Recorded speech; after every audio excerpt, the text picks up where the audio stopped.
Oi, gente, bom dia. Nossa, pra você só passou uma semana, mas pra mim passou mais de um mês, tá? Eu vou fazer um teste aqui agora pra gravar esse episódio enquanto eu faço uma caminhada da minha casa até o metrô. Eu vou aproveitar essa caminhada para poder também fazer a gravação deste que é o episódio 1, né? A gente já teve um episódio 0 e esse aqui seria o segundo episódio, né? Eu conto o episódio 0 como episódio de apresentação, onde eu falei um pouco a respeito de quem eu sou, do que eu quero conversar e de como eu conseguirei conversar a respeito disso. E a minha vida tem sido tanto quanto corrida, tanto quanto atribulada, então eu realmente não tenho outros horários para poder gravar meus podcasts. Então o que eu faço? Eu gravo enquanto ando. Então a gente terá de som ambiente para esse podcast, para os futuros podcasts, episódios, os sons aqui do urbano por onde eu passo, tá?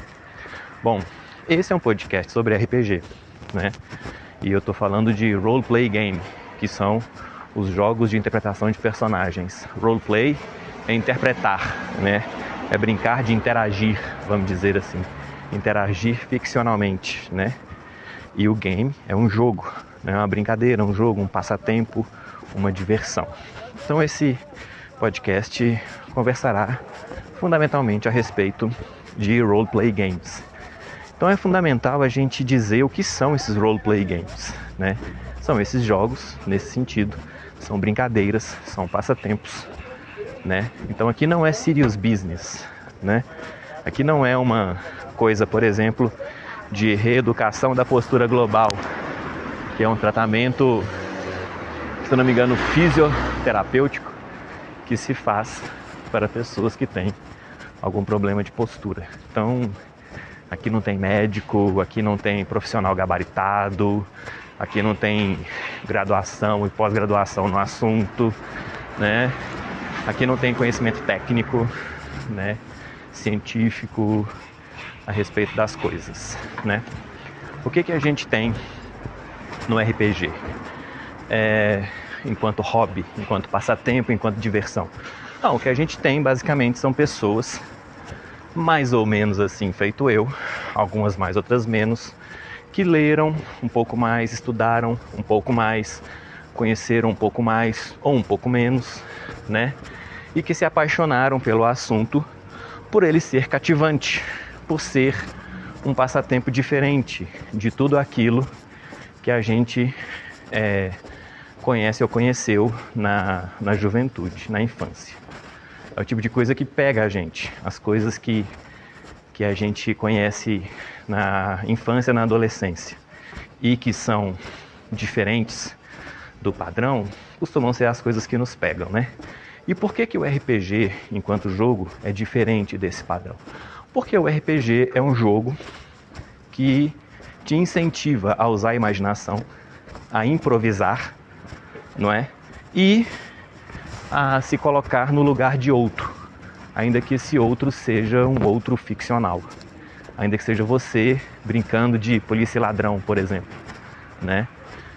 Não é só a respeito de o que você consegue ou deixa de conseguir fazer, é a maneira também como você reage, né? A isso tudo, a tudo que acontece. Uma das perguntas mais famosas, mais recorrentes que eu digo, né, mais frequentes no jogo de RPG, é a pergunta que alguém faz a você: e agora? O que o seu personagem vai fazer? Né? Que é uma fala que te instiga a pensar a respeito do assunto, se posicionar a respeito dele, se colocar naquele lugar, se imaginar naquele lugar. Só que eu acho que eu coloquei o carro adiante dos bois nessa pequena introdução. Bom, o RPG enquanto jogo, que a gente conhece aqui, é fruto do desenvolvimento de dois grupos de pessoas que ocorreram mais ou menos na mesma época e que se comunicavam, né? Essas pessoas, elas vamos dizer assim, elas eram lideradas, né, por dois indivíduos, esses grupos de pessoas. Um desses grupos de pessoas era na cidade de Lake Geneva, nos Estados Unidos, e a pessoa que liderava esse grupo chamava-se Gary Gygax. E um outro grupo de pessoas era numa cidade distante, uns 400, 500 quilômetros de Lake Geneva, era a cidade de Minneapolis, se eu não me engano, e era liderado por um sujeito chamado Dave Arneson.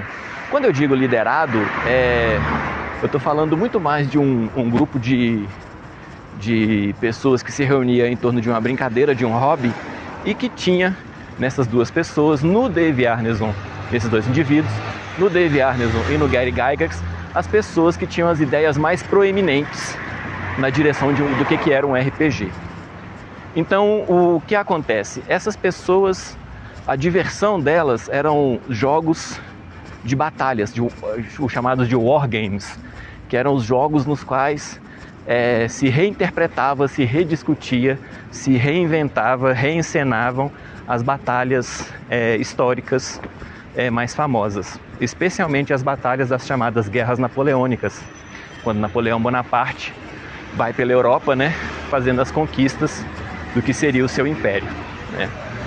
E essas pessoas, elas eram aficionadas não só com a reinvenção, né, a reencenação dessas batalhas, mas também pelas mecânicas em si que deveriam existir para que essas batalhas pudessem ser reencenadas de maneira crível, de maneira convincente, da maneira mais aderente possível à realidade. Então, para isso, essas pessoas tinham que conhecer, por exemplo, qual era a diferença de alcance de tiro, de disparo de um fuzil de uma determinada época, um Bacamarte, né? Eu vou chamar de fuzil de maneira bem genérica, assim, né?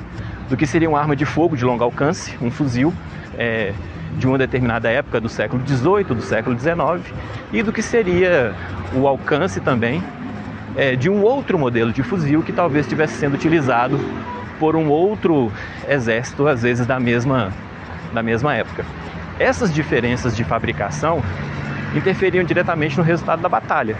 Então, se essas diferentes características interferiam diretamente no resultado da batalha, elas também interfeririam, né, na reencenação daquela batalha. E como que isso apareceria? Isso vai aparecer na mecânica utilizada em jogo. Todas essas batalhas, elas possuem os logs, os diários, né, com as ordens que foram passadas para as tropas por seus comandantes. Então, a partir dessas ordens, você tem os roteiros que se deve seguir nessas batalhas. Então, tem-se as estratégias que ocorreram dia após dia, né, para todas as batalhas. Tem-se todas as conversas, todas as comunicações, tudo que foi discutido, tudo que cada lado fez, todas as vezes que eles sentaram para conversar, para que se rendessem, para que acertassem um cessar-fogo, uma trégua, ou o que quer que fosse, né? E tudo isso entrava no cômputo desses jogos. Então, o que nós estamos falando, quando a gente fala de Dave Arneson e Gary Gygax, e do pessoal eu acho que é Minneapolis mesmo, de Minneapolis e de Lake Geneva, nós estamos falando de dois grupos de pessoas que eram, sim, muito nerds. Muito nerds. Nerds naquele sentido original da palavra, que era aquela pessoa que era aficionada mesmo com o assunto, estudava mesmo aquele assunto, sabe, a exaustão, aprofundadamente, né, apaixonadamente, avidamente. Aquela pessoa que pega um assunto, às vezes, tão específico e tão obscuro, e começa a falar daquilo de maneira tão apaixonada que, de repente, você não está nem ouvindo o assunto mais. Você está só impressionado com a maneira como a pessoa está conversando a respeito daquilo, né? Assim eram esses dois, né? Cada um ao seu estilo, mas os dois realmente muito apaixonados. E nisso, o que você tem é que é óbvio que não existe uma mecânica que abarcará, né, conseguirá depreender todas as minúcias de todos os tipos de armas de fogo, todos os tipos de projéteis, todos os tipos de canhões, de artilharia, de campos minados, de moral das tropas, de nada, tudo, né? Não tem como você abarcar tudo. Então você faz o que? Generalizações. E é óbvio que existem maneiras melhores e piores de fazer essas generalizações, né? Não só no sentido de estar mais aderente com a realidade, mas também no sentido de estar mais crível e mais intuitivo, não é? Porque o jogo não é uma aula de história, o jogo é para ser divertido. Então ninguém espera de fato entender, né, profundamente uma batalha jogando um jogo, mas você pode sim perceber a dinâmica daquilo e dentro das facetas, dentro de alguns detalhes, né, entender como que decisões de um determinado momento ou de outro levaram a batalha ao sucesso ou ao fracasso. Como que determinadas, em se tratando de Napoleão, que era um gênio, né, militar, você pode pegar e entender como que determinadas decisões dele mudaram o curso das batalhas para melhor, como que ele obteve talvez vitórias de momentos onde a derrota era talvez uma coisa até mais que esperada, praticamente garantida. E por que isso é importante? Porque muitos desses jogos que esse pessoal jogava nos anos 1960, 1970, nessas duas cidades, eles eram derivados de jogos utilizados nas academias militares dos Estados Unidos. Eles não eram pura e simples brincadeira. Esses jogos eram simulações que as pessoas, né, das academias militares levavam muito a sério para desenvolver nos soldados e nos comandantes de tropas uma mentalidade direcionada para esse tipo de análise, para a análise de recursos e limitações em campos de batalha. Então, assim, enquanto havia pessoas que levavam isso muito a sério naquela época, e ainda levam, né, você tinha também esse pessoal que não tinha esse patamar de compromisso. Eles utilizavam como um jogo, como um divertimento, um passatempo. Mais ou menos igual, tem gente que pilota avião de verdade e tem gente que brinca com aeromodelismo, né? São duas pessoas que estão envolvidas em áreas semelhantes, eu vou dizer, porém o patamar de seriedade é abismal, a diferença dos dois patamares. Então nós estamos falando aqui de uma brincadeira, nós não estamos falando aqui de nada de verdade, né? De nada factual, nós estamos falando de um passatempo. Então esses dois grupos de pessoas, eles se conheceram no final dos anos 60, começo dos anos 70 e começaram a dialogar, a trocar ideias. Por quê? Porque eles eram aficionados pelos mesmos assuntos e eles iam desenvolvendo os mesmos jogos, as mesmas brincadeiras, vamos dizer assim, né? E falando especificamente de Gary Gygax e Dave Arneson, eles começaram a trabalhar em alguns jogos e chegaram a publicar alguns jogos conjuntamente, alguns conjuntos de regras para jogos. Por exemplo, um simulador de batalhas navais chamado Don't Give Up the Ship, né? Que é não desista da embarcação, não abandone o navio. Porque a gente tem uma frase na marinha que é abandonar o navio, né? Abandon the ship, né? E esse jogo é não abandone o navio. Então, a temática é lute até o fim, vamos dizer, né? E dessa colaboração e dessa paixão por jogos de estratégia, evoluiu também um desejo, vamos chamar assim, uma vontade de criar um outro tipo de jogo de estratégia. Por quê? Porque no fim das contas, esses jogos derivados de batalhas reais, eles eram pautados por elementos de fora do jogo. Porque quando o que você está tentando simular é uma coisa que aconteceu, o que manda nessa simulação? Pensa um filme, um documentário. O que vai mandar nesse filme e nesse documentário são as coisas que aconteceram. Então todos os elementos de fora do jogo, que são das coisas que aconteceram 200 anos antes, pautarão o conteúdo do seu jogo. E isso às vezes era prejudicial para o jogo. Porque se alguém contestasse que determinado elemento do jogo estava em desacordo com a realidade, essa pessoa podia parar o jogo e assim, tendo razão de parar o jogo, porque o jogo não estava sendo fiel à sua premissa. Se a premissa do jogo é simular um pedaço da realidade, então, e alguma tabela não está se comportando daquele jogo, então a tabela está errada, tem que ser revista.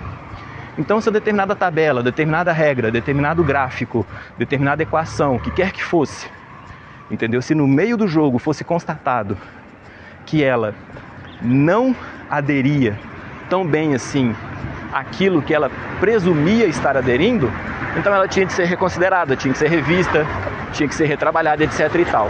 E como essas batalhas são elementos históricos, a respeito dos quais conduzem-se estudos até hoje, então a gente tem, ao longo do tempo, que informações são cada vez mais descobertas a respeito delas. Então o que acontecia? Nunca cessava e nunca cessará, teoricamente, a quantidade de conhecimento a ser incluído nos jogos, nas simulações. Então o que acontece? Você nunca vai ter um conjunto de regras que será estático, que será bom o suficiente, digamos assim, porque esse conjunto de regras terá de sempre ser reacomodado, reescrito, reinventado, reparafraseado, a fim de continuar simulando de maneira crível aquelas batalhas conforme os registros históricos pertinentes a elas. Então o que isso fazia? Isso tornava os jogos, em determinados aspectos, verdadeiras batalhas de gráficos, porque uma pessoa seguia a linha de raciocínio de um pesquisador, outra pessoa poderia seguir uma outra linha de raciocínio de um outro pesquisador, e você simplesmente não tem como dizer quem está mais certo ou mais errado, porque as duas linhas são linhas legítimas de pesquisa. E aí o jogo virava um debate de regras, basicamente.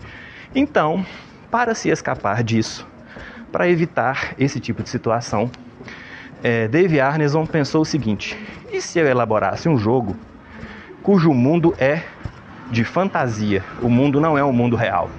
Então eu não preciso dessas tabelas, eu não devo nada a elas mais.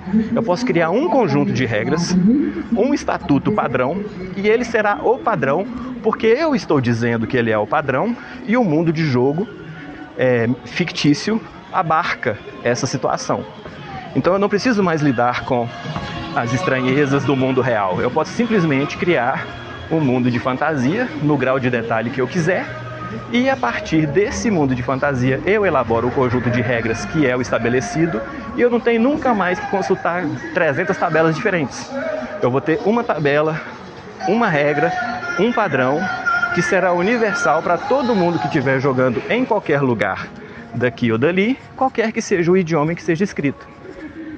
Desse desejo do Dave Arneson surge uma campanha num cenário chamado Blackmore, que é um mundo de fantasia que ele criou. E esse mundo de fantasia começa a ser brincado com as regras dos jogos de guerra de antes, e usando-se alguns termos e algumas referências de jogos anteriores, e daí desenvolve-se uma campanha militar. Só que não apenas uma campanha militar. Uma vez que você desenvolve um mundo de fantasia, um mundo fictício, né? Vamos chamar de Terra mais um, né? Você não precisa mais se limitar à realidade terrena. Aliás, é até melhor que você não se limite, porque você vai gerar confusão se você se limitar. Se você distanciar esse mundo de fantasia, esse mundo fictício, Terra mais um, da Terra real, o que você faz? Você cria identidade para o seu mundo. Então nisso, o Dave Arneson criou para o Blackmore um cenário fantástico. Fantástico no seguinte, com elementos de fantasia, de coisas da mitologia humana que não existe no mundo real. Então daí ele incluiu magos no mundo dele. A magia surgiu nesse sentido. Então agora você pode ter personagens que conjuram magias, né, no mundo de fantasia. E nisso o jogo foi evoluindo para esse sentido, para animais mitológicos que existem na mitologia humana, né, nós aqui do mundo real, e passou a existir como realidade no mundo de fantasia. A partir desse crescimento, Dave Arneson foi criando esse jogo de interpretação, né, no qual os jogadores não tinham mais exércitos e comandos em seu controle. Ele tinha o que ele tinha, na verdade, era um indivíduo ou outro em específico para poder guiar nesse mundo de fantasia. É claro que esse indivíduo, baseado em suas riquezas e tudo mais, poderia talvez contratar pessoas para trabalhar com ele. E aí poderia sim formar uma pequena tropa. Sim, isso era possível, mas isso não era obrigatório, não era necessário. Nos jogos de batalha, de até então, isso era muito obrigatório, muito necessário, isso era inclusive a maneira de se fazer. E a partir do momento que o Dave Arneson começou a construir a coisa toda de uma maneira um pouco diferente, isso não era obrigatório, isso não era sequer a regra, isso era mais a exceção. Era possível sim, podia ser acomodado sim, mas isso não era a regra, isso era a exceção. Quando o Dave Arneson fez isso, ele criou um jogo que se baseava nos escritos dele e que não tinha contestação mais. Não precisava mais de alguém para resolver diferenças entre duas pessoas na mesa de jogo. Porém, que era o juiz que existia anteriormente, né?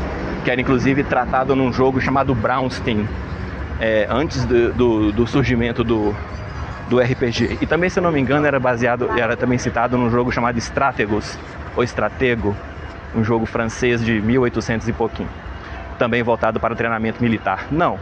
O que você tinha agora era que o Dave Arneson era o dono do mundo. Então, por definição, tudo que acontecia no mundo era subordinado a ele. Só que nesse sentido também, não tem como, não tem muita lógica você jogar um desafio no mundo onde você diz quais são as regras do mundo. Você simplesmente não será imparcial o suficiente. Então o que você tem? Você tem o surgimento de um conceito, de um jogador, de alguém que está participando do jogo, porém, o que essa pessoa faz é constantemente arbitrar o mundo. Ele não arbitra um lado ou outro, um personagem ou outro, uma criatura ou outra. Ele arbitra aquilo que está fora do alcance dos jogadores que têm personagens. Então você escalonou aí, você estabeleceu aí dois papéis muito bem definidos.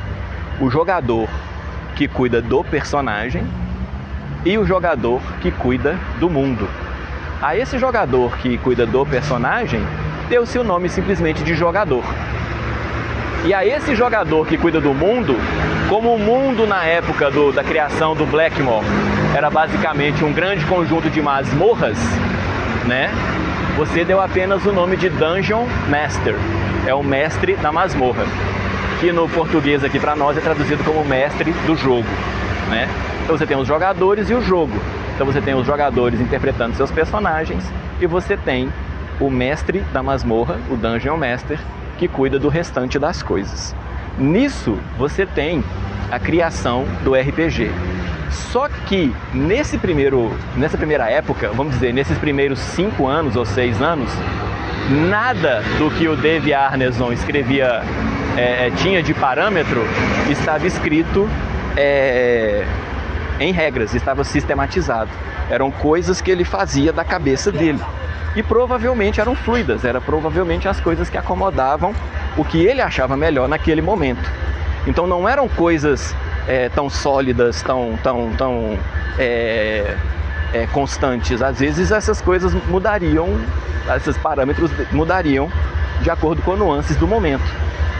Quando o Dave Arneson sentiu que esse material dele e ele, né, por se dizer, tinham um conteúdo sólido o suficiente, ele chamou o Gary Gygax para participar de uma aventura em Blackmoor. E aí ele fez essa viagem, né, até Lake Geneva, onde ele mestrou uma sessão de jogo para Dave Arneson, para Gary Gygax e para 3 ou 4 pessoas que dela participaram. E todo mundo ficou maravilhado com o Blackmoor, ficou maravilhado com o jogo, porque ele era totalmente diferente de qualquer coisa que as pessoas tivessem visto até então. E nisso o Gary Gygax entra na história e ele tenta refazer a experiência um pouco depois, só que ele não consegue. Por que ele não consegue? Porque ele não tem um acumulado de experiência que o Dave Arneson tem. Muito embora ele seja tão aficionado, muito embora ele tenha tanto amor aos jogos de guerra quanto o Dave Arneson, ele não tinha 4, 5, 6 anos de experiência acumulada com Blackmore para conseguir elaborar os parâmetros e decisões que o Dave Arneson conseguia. A partir disso, o Gary Gygax conversa com o Dave Arneson para ter essas referências. E aí, pelo menos é o que diz a lenda, né?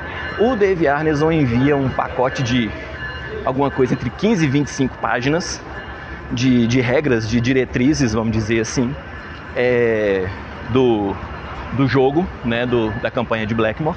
E a partir desses escritos, que segundo afirmativas do Gary Gygax eram textos extremamente caóticos, né, e a partir dessas 15 ou 25 páginas, ninguém sabe o número de páginas correto, flutua entre 15 e 25, a partir delas, o Gary Gygax sistematiza um conjunto de regras que seria, vamos dizer assim, inteligível para quem quer que quisesse desenvolver o jogo e fazer o jogo acontecer em sua mesa particular, em seu grupo de amigos, etc. e tal.